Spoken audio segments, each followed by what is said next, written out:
प्रधानमंत्री फसल बीमा क्षयक्षति आकलन शेष 2,729,000 प्लॉट्रे क्षतिग्रस्त चाषी मानक आवेदन।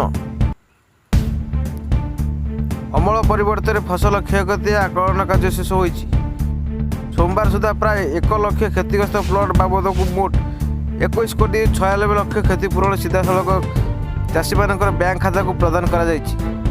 बीमा कंपनी मानक पक्षर यह क्षतिपूरण प्रदान प्रक्रिया सुचारू रूप से जारी रही।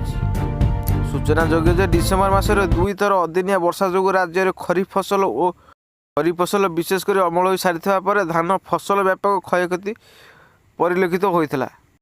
फसल विशेषकर अमल सारी जमी धान फसल व्यापक क्षयगत हो जाता। एथिपाई प्रधानमंत्री फसल बीमा योजना पंजीकृत चाषी मानू क्षयक्षति प्रदान निमंते 72 घंटा मध्य फसल बीमा पोर्टाल क्षयक्षति सूचना देवाई राज्य सरकार पक्षर अनुरोध करा। केंद्र सरकार अनुमति क्रमे कर चाषी मानू सूचना प्रदान निमंते पुनर्बार आउ 3 दिन सुजोग दि जाइथिला। फसल बीमा योजना बीमाभुक्त होइथवा पंजीकृत चाषी फसल बीमा पोर्टाल रे मोट 2,729,000 प्लॉटर क्षयक्षति होबार आवेदन करथिले।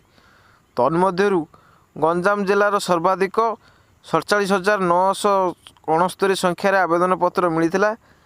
गंजाम समेत गजपति, पुरी, केन्द्रापड़ा, नयागढ़, कटक, खोर्धा एवं जगतसिंहपुर जिलूर मोट 1,62,972 संख्यक आवेदन पत्र मिलिथिला।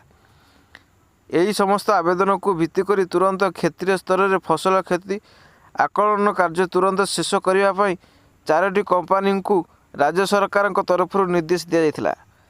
बीमा कंपनी पक्षर अमल परिवर्ते फसल क्षयक्षति आकलन कार्य संपूर्ण होइथिबा बेले बीमा प्रदान प्रक्रिया सुचारू रूप से जारी रही।